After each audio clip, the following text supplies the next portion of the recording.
le cadre international de protection des droits humains traverse une phase critique.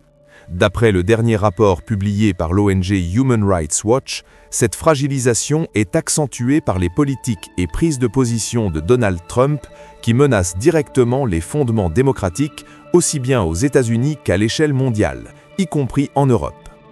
Dans son rapport annuel, l'organisation analyse la situation des libertés fondamentales dans plus d'une centaine de pays. Elle observe que l'élan démocratique amorcé il y a plus d'un demi-siècle s'est inversé pour laisser place à ce que les chercheurs qualifient désormais de recul démocratique. Selon plusieurs indicateurs cités, le niveau global de la démocratie serait aujourd'hui comparable à celui du milieu des années 1980, en pleine période de la guerre froide. Environ 72% de la population mondiale vivrait désormais sous des régimes autoritaires, caractérisés par une concentration extrême du pouvoir, sans contre-pouvoir institutionnel réel, comme c'est le cas notamment en Chine ou en Russie. Si cette dégradation ne date pas uniquement du retour de Donald Trump sur la scène politique, Human Rights Watch estime toutefois que l'année 2025 marque un tournant majeur. L'ONG considère que Donald Trump joue un rôle central dans cette accélération, tant par ses décisions internes aux États-Unis que par leurs répercussions internationales. Selon le rapport, en l'espace d'un an, Donald Trump aurait affaibli l'indépendance du système judiciaire, restreint les droits des femmes, réduit les mécanismes de lutte contre les discriminations raciales et supprimé plusieurs protections existantes pour les personnes LGBT. Concernant la justice, l'ancien président s'est publiquement attaqué à des magistrats dont les décisions contredisaient ses orientations politiques, remettant en cause le principe de séparation des pouvoirs.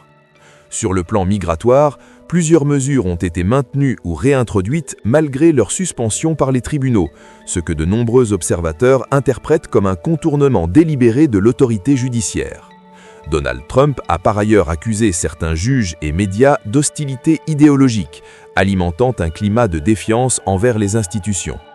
L'ONG critique également la suppression de nombreux programmes fédéraux liés à l'égalité, à la diversité et à l'inclusion.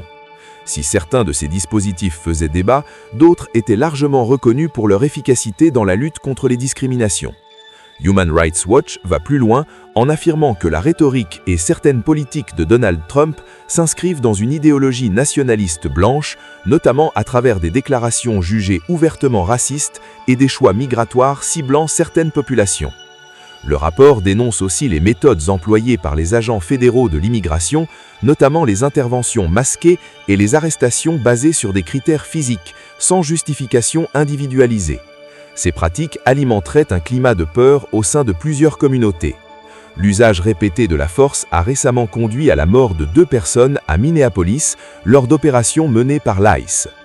Human Rights Watch revient également sur la déportation de migrants vers des pays avec lesquels ils n'avaient aucun lien, sans garantie de sécurité.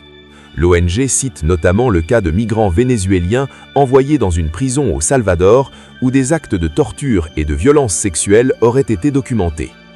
Sur le plan électoral, Donald Trump défend l'idée d'un contrôle renforcé de son parti sur l'organisation des scrutins dans plusieurs États. Or, aux États-Unis, les élections relèvent de la compétence des autorités locales.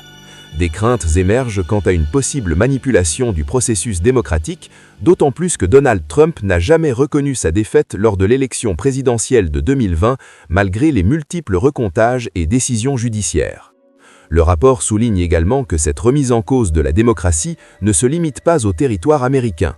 Donald Trump revendique la volonté d'exporter son idéologie, notamment en Europe où il affiche son soutien à plusieurs partis d'extrême droite, parfois avec l'appui de figures influentes de son entourage. Sur le plan international, Human Rights Watch évoque une opération menée début janvier par les États-Unis, aboutissant à l'enlèvement de Nicolás Maduro et de son épouse, une action largement considérée comme contraire au droit international. Bien que le Venezuela ne soit pas une démocratie fonctionnelle, l'ONG estime que cette intervention remet en cause des principes fondamentaux tels que l'intégrité territoriale. Donald Trump aurait par ailleurs accusé certains juges et médias d'hostilité idéologique, alimentant un climat de défiance envers les institutions. L'organisation craint que cette posture n'encourage d'autres puissances, comme la Russie ou la Chine, à ignorer à leur tour les normes internationales et les droits humains, contribuant ainsi à légitimer des violations graves. Elle fait le lien avec des situations récentes, notamment en Iran, où la répression des manifestations aurait causé plusieurs dizaines de milliers de morts selon diverses sources, bien que les chiffres restent difficiles à vérifier en raison de la censure.